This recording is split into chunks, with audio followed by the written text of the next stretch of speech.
क्या आपने भी स्टॉक मार्केट सीखने की बहुत कोशिश की है लेकिन अभी तक आप सीख नहीं पाए, या फिर आपने सीख लिया है लेकिन अभी भी आप बहुत ज़्यादा लॉस कर रहे हैं, या फिर एक बार फिर से जीरो से स्टेप बाय स्टेप आप स्टॉक मार्केट को सीखना चाहते हैं, तो इस वीडियो में आपको यह सपना पूरा होने वाला है। आज मैं इस वीडियो में आपको सिखाऊंगा स्टॉक मार्केट जीरो से मास्टर बनने तक आपको मैं बताऊंगा वो कंपोस्ट जो मैं अपने पेड क्लासेस से मैं अपने स्टूडेंट्स को बताता हूं, आपको बनाऊंगा मास्टर, ताकि आज के बाद आपको किसी और वीडियो को नहीं देखना पड़ेगा। तो चलिए शुरू करते हैं।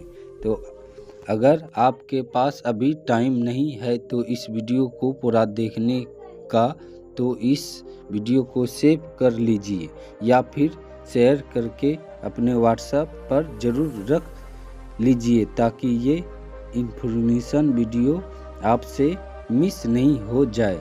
आज के इस क्लास में हम बहुत डिटेल में पढ़ने वाले हैं स्टॉक मार्केट को, और पूरी 10 स्टेप्स हम लोग सीखने वाले हैं।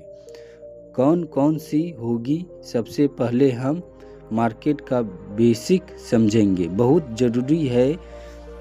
कई बच्चों को यह समझ में नहीं आता।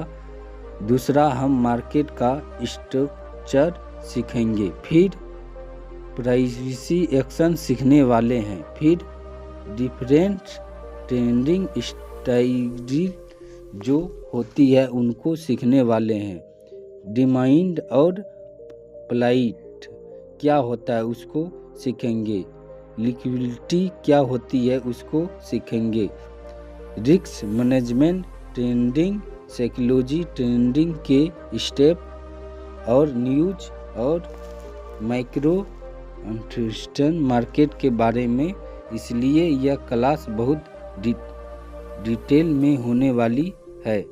थोड़ी बड़ी हो सकती है, लेकिन पेशेंस के साथ अगर आप इसको देखेंगे तो कोई भी चीज़ मिस नहीं होगी। बहुत ज़्यादा समझेंगे, आपकी बढ़ेगी और बहुत सारे नए कंपोस्ट आपको सीखने को मिलेगा। हो सकता है आपने पहले कई बार स्टॉक मार्केट या ट्रेडिंग की क्लास देखी हो, लेकिन यकीन मानिए इसमें मैं आपको ऐसे कंपोस्ट सिखाने वाला हूं जो आज से पहले आपने नहीं सीखे होंगे। तो चलिए शुरू करते हैं, और सबसे पहले समझते हैं मार्केट का बेसिक। अब कई बार आपने मार्केट के बेसिक को समझा होगा, लेकिन इस स्ट्रक्चर से नहीं समझा होगा, तो हम स्टेप बाय स्टेप स्ट्रक्चर को पहले कंप्लीट कर लेते हैं। देखिए, यह पहला लेसन है। इसके बाद ऐसे 10 अलग अलग लेसन्स मैं आपके लिए प्लान करके लाया हूँ, तो बहुत ही इल्मिनट से समझिएगा। सबसे पहले यह समझना जरूरी है कि मार्केट काम कैसे करता है। अगर आपको यही सीखना है तो आपको इसकी बारीकी को समझना होगा। इसके अंदर अलग अलग चीज़ें होती है। सबसे पहले आपको समझना होगा एक मार्केट है जिसके अंदर अलग अलग इंस्ट्रूमेंट है, अलग अलग चीज़ें हैं जो आप ट्रेड कर सकते हैं। सबसे पहले क्या होता है, देखिए इंटरेस्ट सबसे पहले आपको समझना चाहिए। इंटरेस्ट क्या होता है? ग्रुप ऑफ स्ट्रगल होते हैं। यहाँ पर क्या होता है, आप एक ऐसी स्टॉक को खरीदते हैं या बेचते नहीं, आप अलग अलग प्रकार के स्टॉक के गुच्छे को खरीदते हैं या बेचते हैं। अलग अलग प्रकार के इंटरेस्ट होते हैं। सबसे पहले आपको यह समझना है कि जैसे निफ्टी 50, उसमें 50 शेयर होते हैं। जैसे सक्सेस उसमें 10 शेयर होते हैं। ऐसे ही अलग अलग सेक्टर के भी यहाँ पर इंटरेक्ट्स होते हैं। जैसे मान लीजिए आईटी का इंटरेक्ट्स हो गया, उसके अंदर आईटी की सारी कंपनियां होती है। ऑटो का इंटरेक्ट्स हो गया, वहाँ पर ऑटो के सारी कंपनियां होती है। तो अगर आपको ट्रेडिंग करना है या आप खरीदना बेचना चाहते हो तो सबसे बढ़िया चीज़ होती है इंटरेक्ट्स। आप इसका ट्रेड कर सकते हैं। ETF के अंदर, म्यूचुअल फंड के अंदर, वो मैं अभी आपको बताऊंगा। दूसरा यहाँ पर होता है शेयर। शेयर क्या होता है?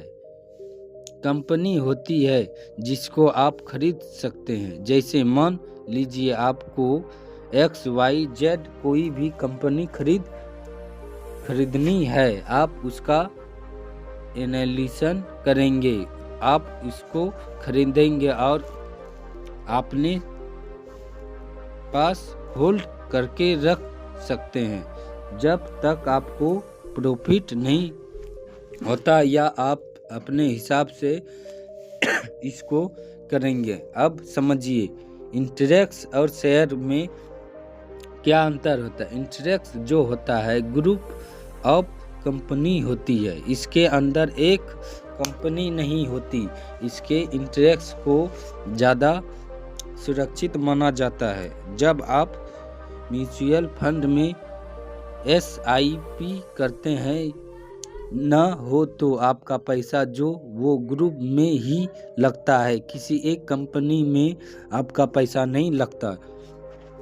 लेकिन स्टॉक का शेयर में क्या होता है, यहाँ पर सिर्फ किसी एक कंपनी में ही आपका पैसा लगेगा। अब आपको इसके लिए ज़्यादा एक्सपर्ट बनना पड़ेगा या किसी एक्सपर्ट की सलाह लेनी पड़ेगी कि भाई मैं कौन सा स्टॉक खरीदूं। इसलिए शेयर और इंटरेक्ट्स में से अगर आप मुझसे पूछेंगे तो इंटरेक्ट्स जो है आपके लिए ज़्यादा पावरफुल होता है, ज़्यादा अच्छा होता है।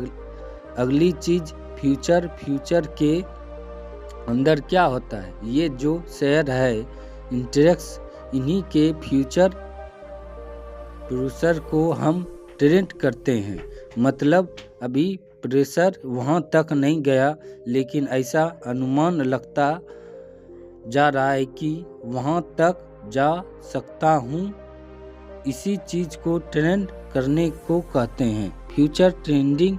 अब फ्यूचर ट्रेडिंग इन दोनों चीज़ों से अलग कैसे, इसको समझिएगा। यदि आप इंटरेक्ट्स खरीदेंगे तो नॉर्मल या फिर आप शेयर खरीदते हैं नॉर्मल, तो आपको सिर्फ तब प्रॉफिट होगा जब वे चीज़ ऊपर जाएगी। मान लीजिए मैंने X नाम का एक शेयर खरीदा, अगर मैंने उसको बाय किया तो उसका कहाँ जाना चाहिए, ऊपर। अगर वो ऊपर नहीं जाता तो मुझे प्रॉफिट नहीं होगा, सिंपल सी बात है। अगर वे नीचे आता है तो मुझे लॉस होगा। उल्टा इस बात को समझिए। लेकिन फ्यूचर क्यों नहीं बनाया गया? फ्यूचर एक ऐसा इंस्ट्रूमेंट है जिसमें अगर आप सोचते हैं कि मार्केट ऊपर जाएगा और आपने उस और दांव खेला है, उस ऊपर जाने के लिए दांत खेला है, तो आपको प्रॉफिट होगा। इसी के अलावे अगर आप सोचते हैं कि भाई मार्केट नीचे जाएगा और अपने इस दावे में खेला है और अगर मार्केट नीचे गया तो आपको इस पे अभी प्रॉफिट होता है। मतलब शेयर और इंटरेक्ट्स में वे चीज़ नहीं है जो फ्यूचर में आपको मिलती है। फ्यूचर में आपको दोनों साइड प्रॉफिट कमाने का मौका मिलता है, जबकि शेयर और नॉर्मल इंटरेक्ट्स जो है, जब आप ETF में खरीदते हैं तो आपको सिर्फ एक साइड का फ़ायदा मिलता है, इसलिए यह फ्यूचर नाम का इंस्ट्रूमेंट बनाया गया है। लेकिन समझिए, इन दोनों से ज़्यादा रिस्की यह है तो क्या होता, क्योंकि फ्यूचर के प्रोसेस आप दो साइड ट्रेन करने के लिए खेल रहे हैं। इसका मतलब यह रिस्की इंस्ट्रूमेंट है। हम जब रिस्क मैनेजमेंट अभी सीखेंगे तब इसके बारे में बताऊंगा। इसमें आपका पूरा पैसा जो लॉस हो सकता है, प्लस इनको अगर आप खरीदते हैं तो आप कब तक के लिए खरीदेंगे, जब तक आपका मन, तब तक इनको आप होल्ड कर सकते हैं।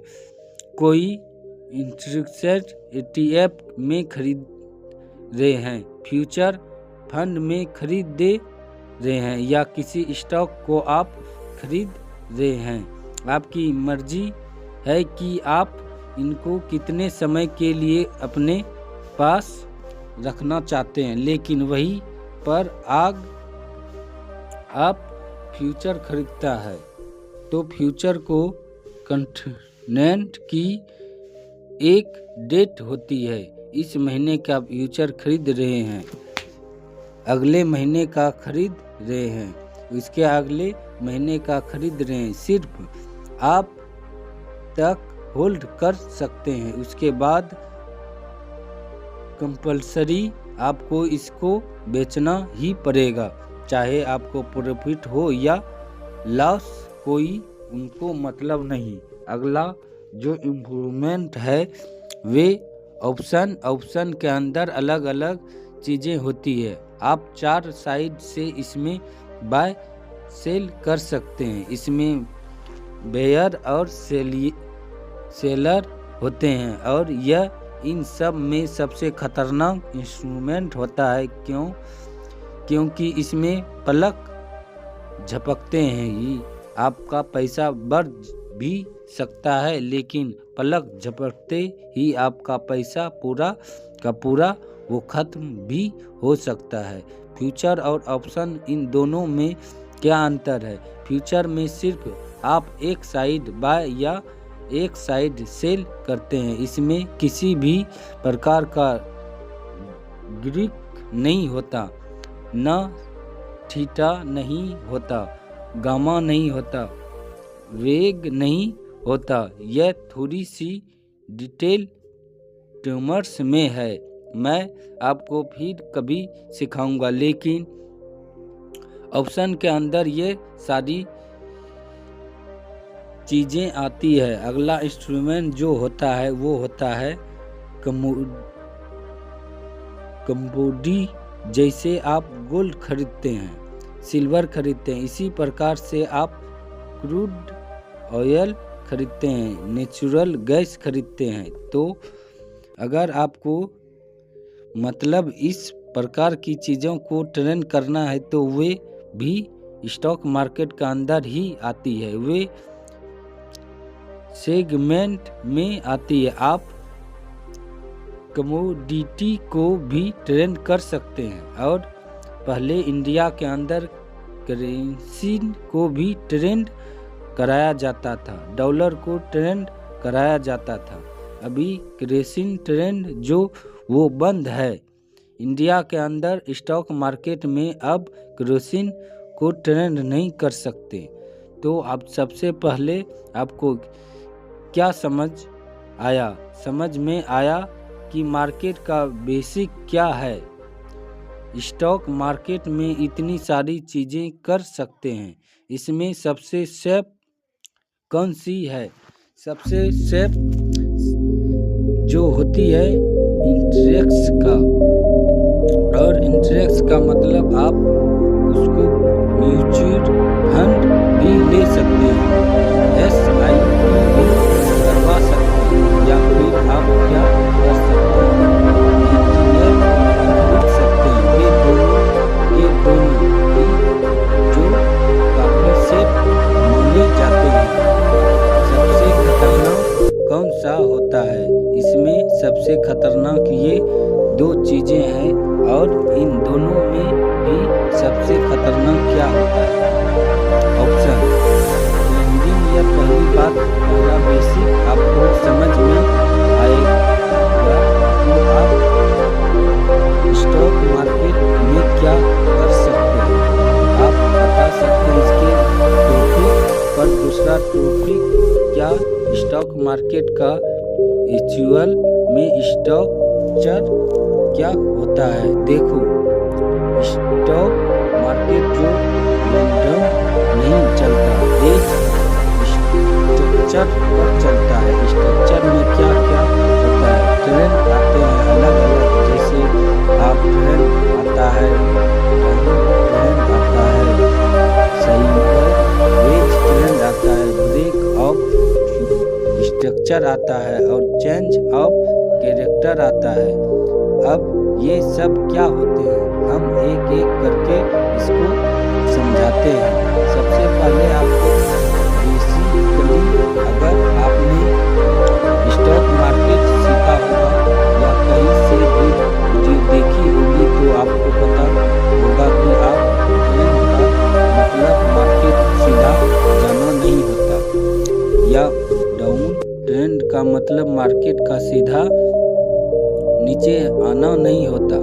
अप ट्रेंड का मतलब होता है मार्केट का स्ट्रक्चर में ऊपर जाना, और स्ट्रक्चर का वो होता है डाउन थ्योरी। डाउन थ्योरी क्या कहती है, वे कहती है कि जब भी मार्केट ऊपर जाएगा तो आप ट्रेंड बनाते हैं, वे जाएंगे। आप ट्रेंड कैसे बनेगा, सबसे पहले हायर हाई बनेगी, उसके बाद एक हायर लो बनेगा, मतलब मार्केट अगर ऊपर जाएगा तो नीचे भी आएगा।